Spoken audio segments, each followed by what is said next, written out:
तरफ कोरोना से राहत दिख रही है, मतलब संख्या कम हो रही है, मरने वालों की भी संख्या कम हो रही है और काफी कुछ स्थितियां सामान्य होती दिख रही हैं। लॉकडाउन की प्रक्रिया खोलने की भी शुरू हो चुकी है कई जगह, लेकिन दूसरी तरफ बहुत सारी चेतावनियां भी आ रही हैं और वो ये चेतावनियां हैं कि तीसरी लहर 4 हफ्ते में, 6 हफ्ते में, 8 हफ्ते में, और एक तरीके से कभी कभी तो ऐसा भी लगता है कि तीसरी लहर को लेकर के, राजनीतिक से लेकर के अफसर तक, उसको पूरी तरीके से बताना चाहते हैं कि आने वाली है, आने वाली है, सतर्क हो जाओ। उसके पीछे कुछ कारण हो सकते हैं, लोगों की लापरवाही हो सकती है, वैक्सीन ना होना हो सकता है, बहुत सारी चीजें हो सकती हैं। लेकिन इस प्रक्रिया के दौरान भी अभी कुछ राज्य ऐसे हैं जहां पर कोविड का प्रकोप कम तो हुआ है, लेकिन बहुत कम नहीं हुआ, और जितना तेजी से कम हो जाना चाहिए था वो नहीं हुआ है। जब मैं तेजी से बात कर रहा हूं तो जिस तेजी से कोरोना के आंकड़े बताने वाले और लगभग 100% भविष्यवाणी सही करने वाले मनेंद्र अग्रवाल जी ने जब ये पहले कहा था कि जून अंत तक स्थितियां बिल्कुल ठीक हो जाएंगी, उस वैसा ही हो रहा है, बल्कि उससे कुछ और अच्छी रफ्तार से हो रहा है। लेकिन जो चिंता की बातें हैं वो अपनी जगह हैं। तो पुनः इस चीजों को समझने के लिए, इस पूरी गणित को समझने के लिए, क्योंकि मनेन जी आईआईटी में गणित के प्राध्यापक हैं और बहुत ही विशेषज्ञ प्राध्यापक हैं। आपको बहुत कम उम्र में, जैसा कि मैं पहले बताता रहा हूं, कि पद्मश्री मिल चुकी है, तो इसलिए अब फिर से उनसे समझने की कोशिश करते हैं कि कोरोना को लेकर के भविष्य की गणित क्या होगी, भविष्य कहाँ जा रहा है, क्या है इसके पीछे, क्या सचमुच तीसरी लहर का प्रकोप इतना ज्यादा बड़ा होने जा रहा है कि इतना डराया जा रहा है, या कुछ और है। तो बहुत बहुत स्वागत है मनेंद्र अग्रवाल जी आपका। आपने नवोदय टाइम्स पंजाब केसरी को समय दिया, हमेशा के तरीके से बहुत आप उस मामले में हमें, हमारे पर कृपा करते रहे हैं अपने व्यस्त समय से धन्यवाद भी। तो अब आप ही बताइए कि क्या है ये, इतनी ज्यादा चेतावनियां क्यों मिल रही? मुझे तो सबसे ज्यादा चिंता इसलिए रहती है क्योंकि आप बहुत पॉजिटिव बात करते रहे हैं। तो इतनी ज्यादा चेतावनियां मिल रही, क्या ये वाजिब है और होने क्या जा रहा है?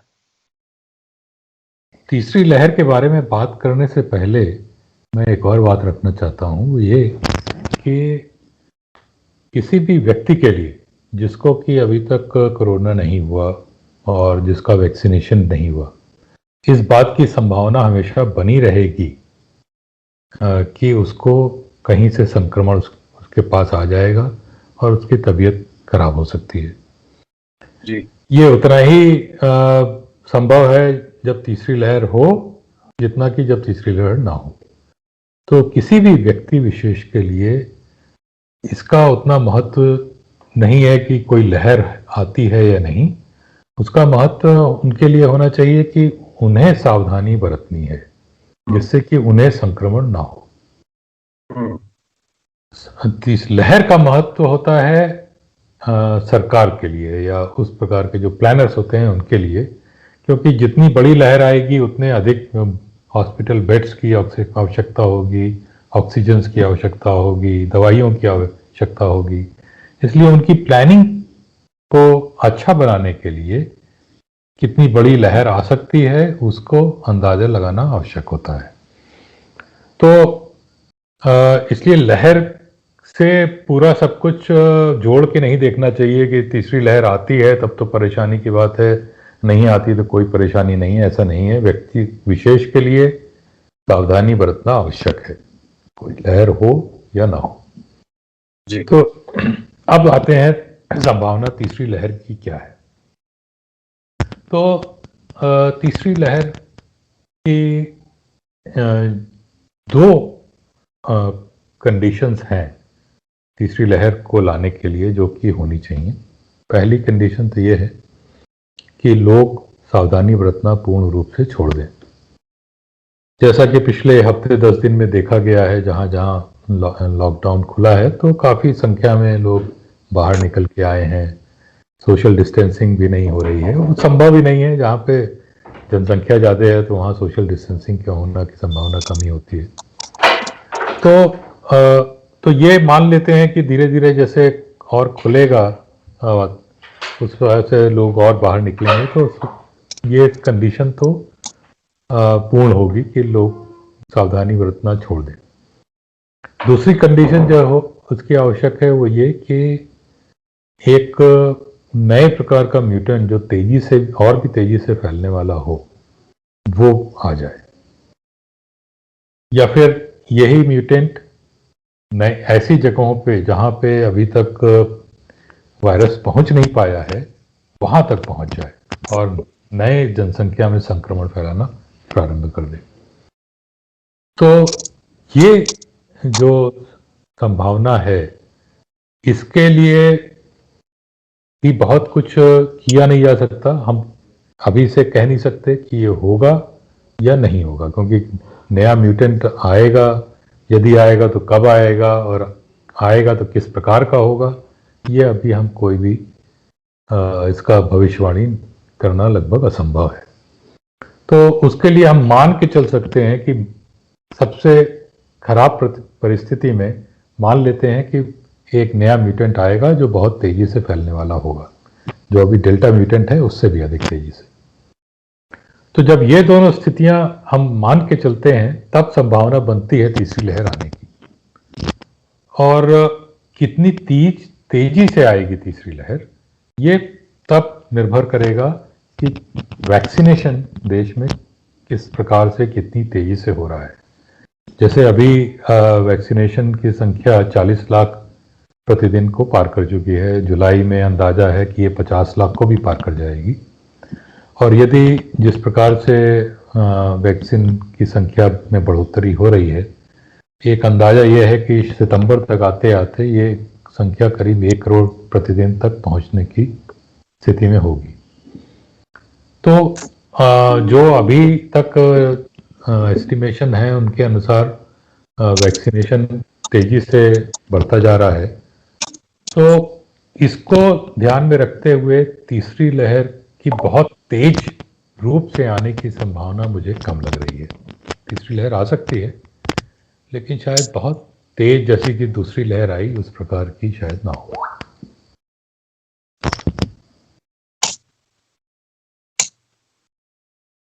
जी, तो यही मेरा अभी तक का अंदाज अनुमान यह है कि संभावना है तीसरी लहर आने की, लेकिन शायद उतनी तेज ना हो जितनी की दूसरी लहर थी।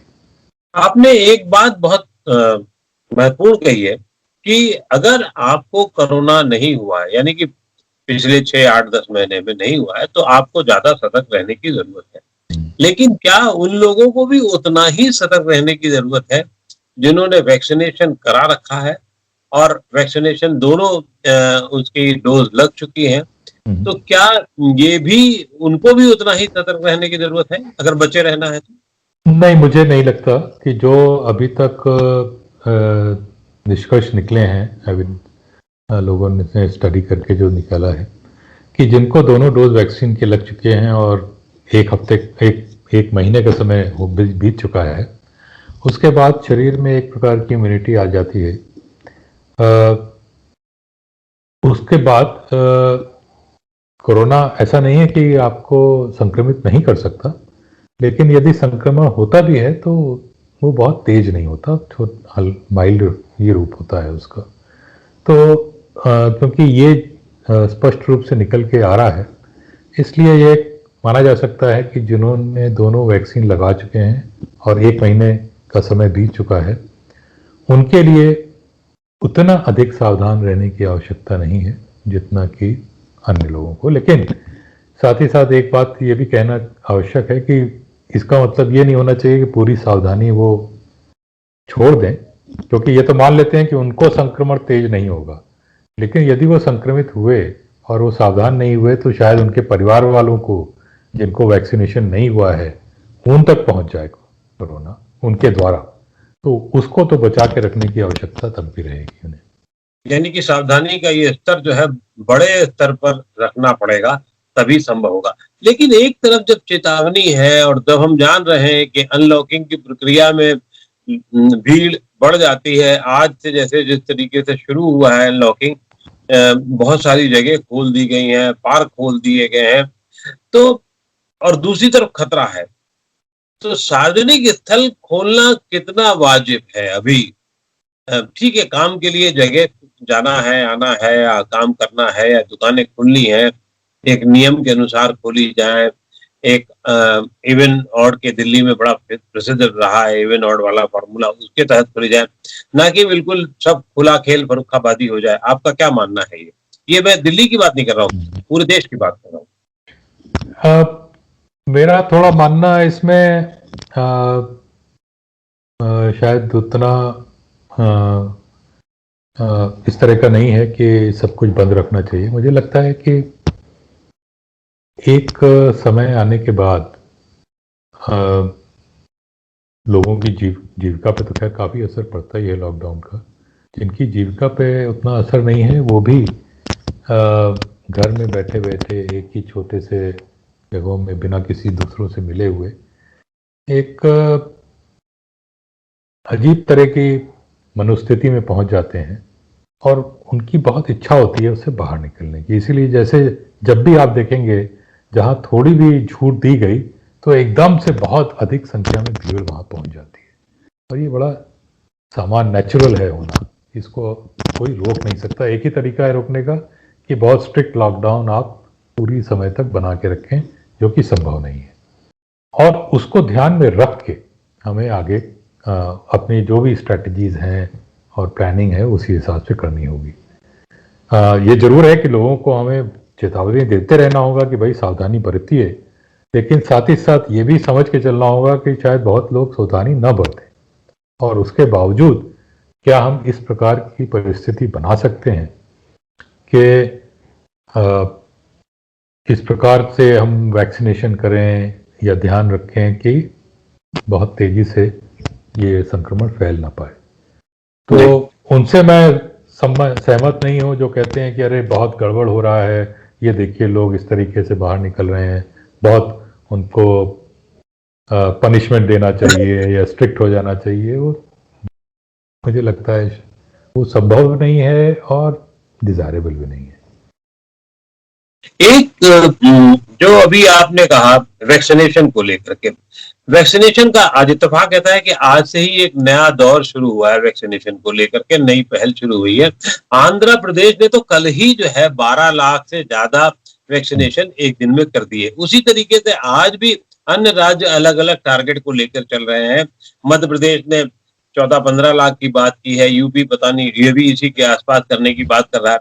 तो हो सकता है कि आज 1 करोड़ हो जाए, लेकिन ये मुझे ऐसा लगता है जैसे कि पहले भी हम लोगों ने बातचीत की थी आपस में कि अगर दिसंबर तक भारत को सुरक्षित रखना है और 1 अरब लोगों को वैक्सीनेशन देना है तो लगभग औसतन 1 करोड़ वैक्सीन लगभग रोज लगानी होगी, तभी काम चल पाएगा। तो क्या आपको लगता है कि भारत इस वैक्सीनेशन के प्रक्रिया को पूरा कर पाएगा? जो लक्ष्य है वो उस पे सही तरीके से पहुंच पाएगा? दिसंबर तक जैसे कि प्रोडक्शन के नंबर्स आए हैं, सितंबर के महीने में जो अंदाज है कि 2 नए वैक्सीन भी काफ़ी अधिक मात्रा में उपलब्ध होंगे, एक बायोलॉजिकल ई और दूसरा नोवोवैक्स। यदि ये हालांकि अभी दोनों ही ट्रायल स्टेज पे हैं और इनको अभी भी कुछ समय है क्लियरेंस पाने में, लेकिन जो उनके अभी तक के निष्कर्ष हैं वो काफ़ी अच्छे हैं। तो आशा करते हैं कि ये दोनों वैक्सीन जो हैं वो सारे जितने चेक पॉइंट्स हैं वो पार करके प्रोडक्शन और की अवेलेबिलिटी स्टेज में आ जाएंगे। तो यदि ऐसा हुआ तो मुझे नहीं लगता कि दिसंबर तक जो आपने कहा कि 1 अरब लोगों को हमें वैक्सीनेशन करना है, इसका मतलब 2 अरब या 200 करोड़ वैक्सीन के डोजेजेस हमें चाहिए। तो वो लग रहा है कि संभव होगा दिसंबर तक। जी, एक बात और भी है, जो नया म्यूटेंट आ जाए और नया वेरिएंट आ जाए उसका म्यूटेंटेड हो करके, तो वो कितना खतरनाक हो सकता है? क्या मतलब तीसरी लहर में अगर वो उस रूप में आता है, तो क्या जैसे हमने अभी तैयारी कर रखी है, बहुत सारी तैयारी है, ऑक्सीजन को लेके तैयारी है, हॉस्पिटल को लेके जो तैयारी बाद में की है, ये ठीक है कि अब जिस तरीके से एडमिनिस्ट्रेशन बार-बार कह रहा है कि हम सतर्क हैं, दिल्ली में कहा जा रहा है कि 45,000 बेड के लिए हम तैयार हैं और राज्यों में भी उसी तरीके से तैयारी है। तो क्या कुछ और रूप भी हो सकता है जिसमें और ज़रूरतें भी हों? अभी तो क्योंकि लंग्स का मामला था तो ऑक्सीजन को लेके ज़्यादा परेशानी थी तो वहाँ पर ठीक कर दिया गया। तो क्या आप कोई और रूप भी देखते हैं कि कहीं और खतरनाक लेवल किसी और शरीर के अंग में हो सकता है और उसमें फिर कुछ और ज़रूरत होगी, वो तैयारी की जाने की ज़रूरत है? आपको लगता है कुछ और भी ऐसी ज़रूरतें हैं जो कि तैयारी की जा सकती है? मेरी इस बार बार में कोई भी राय नहीं है, क्योंकि मैं मेडिकल एक्सपर्ट नहीं हूँ। जी। तो ये तो जो डॉक्टर्स इसके बारे में अच्छे तरीके से जानते हैं, वही ठीक से बता पाएंगे कि कोरोना वायरस कहाँ कहाँ अटैक कर सकता है शरीर में। हुँ, तो जैसे सेकेंड वेव में लंग्स का निकल के आया, पहली वेव में ऐसा नहीं था ज़्यादा लंग्स का। हुँ। आगे क्या उसका रूप हो सकता है, ये शायद वही अच्छे से बता पाए। एक चीज़ और बताइए साहब, महाराष्ट्र है, कर्नाटक थोड़ा कम हो गया या तमिलनाडु है, ये सब वो राज्य हैं, खासतौर से महाराष्ट्र, जो जनवरी में जहाँ से शुरू हो गया था और जो अक्सर कहा जाता है कि अगर हम लोग महाराष्ट्र को देख लेते तो शायद इतना बड़ा रूप दूसरी लहर के तौर पे नहीं होता। लेकिन आज भी महाराष्ट्र बहुत ज़्यादा पकड़ में नहीं है कोरोना को लेकर के। आज भी वहाँ 10,000 के आस-पास केसेज़ आ रहे हैं। दिल्ली में जबकि वो 200 हो गए हैं और 5 गुनी आबादी ज़्यादा मान भी ली जाए, तो 1000 के आस-पास होंगे। वहाँ 10,000 अभी भी केसेज़ हैं। आपको क्या लगता है कि क्या वहाँ धीरे-धीरे चढ़ाव हुआ था इसीलिए धीरे-धीरे उतराव होगा या तकनीकी रूप से कुछ और कारण है उसके? नहीं, वही कुछ और कारण मुझे नहीं दिखता कि है उनका। जो उतार है इस समय, वो उसका मुख्य कारण यही है कि चढ़ाव में भी थोड़ा धीरे ही वो चढ़े थे। यदि आप हमारे मॉडल को देखें, तो ये जो अभी वाली ट्रैजेक्टरी है महाराष्ट्र की, जिस से उतार चढ़ाव और फिर उतार हुआ है, ये हमने अप्रैल में ही मॉडल ने हमारे बता दी थी हुँ, और अभी तक उसी के अनुसार ये चलता जा रहा है।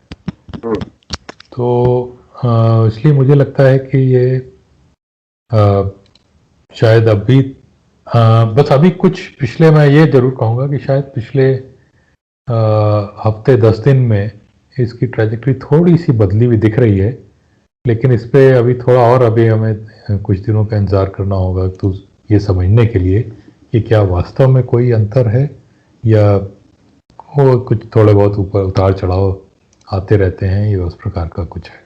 तो एक अभी आम आदमी के दिमाग में बड़ी क्यूरियोसिटी है इसको लेकर के, जैसे कि अभी आपने मेडिकल साइंस के बारे में कहा कि मुझे उसका बहुत ज्ञान नहीं है, लेकिन आम आदमी को के बारे में आम आदमी जो इस बारे में बड़ा क्यूरियोसिटी रखता है कि आप एक गणितज्ञ होने के नाते ये कैसे इस सूत्र को पकड़ते हैं? अगर इसे आसान भाषा में आप बताना चाहें तो भी उसको बहुत रोचक लगेगा और लगेगा कि हाँ, विज्ञान के क्षेत्र के बाद गणित में भी कैसे-कैसे बड़े काम हो रहे हैं। ये अ, बात तो मानने की वह है कि अ, इस प्रकार का कैसे मैंने इस पे काम किया। बस अ, जो जिस प्रकार के ये पैंडेमिक की मॉडलिंग होती है, वो गणितीय फॉर्मूले के द्वारा ही होती है। तो उस दिशा से गणितज्ञ इसमें अपना अपना अपना योगदान देते हैं और मैंने भी वही किया कि एक नए सूत्र या नए फॉर्मूले निकाले जो कि कोविड के लिए शायद ज़्यादा अच्छी तरीके से कारगर हुए और उसके द्वारा फिर जितने प्रेडिक्शंस किए वो तो आपके सामने हैं। तो बस यही कि मैं कह सकता हूँ कि एज एक गणितज्ञ के रूप में मेरा जो योगदान है वो मैथमेटिकल मॉडल देने का है कि इस मॉडल के अनुसार इस पैंडेमिक की ट्रैजेक्टरी भविष्य में होने की संभावना है। और अभी तक जो देखा गया उसके अनुसार से लग रहा है कि ये लगभग मतलब हर जगह तो नहीं, 100% तो सक्सेस नहीं है इसको, लेकिन काफ़ी हद तक मॉडल खरा उतरा है भविष्य में किस प्रकार से ट्रैजेक्टरी होगी उसको बताने में। निश्चित रूप से ये आपका मॉडल खरा उतरा है और इसीलिए हम लोग आपको लगातार तकलीफ देते रहते हैं और आप जो भी बताते हैं उसमें मतलब मैं ये कह सकता हूँ कि 95 से 100% तक सही होता है। आपने आपको नए प्रोजेक्ट के लिए बहुत शुभकामनाएं, आगे स्थितियां ठीक रहें, आप चेतावनी सही समय पर देते रहें, इसके लिए बहुत निवेदन और शुभकामनाएं। बहुत बहुत धन्यवाद डॉक्टर मनेंद्र अग्रवाल आपका कि आपने हमें समय दिया। शुक्रिया। धन्यवाद।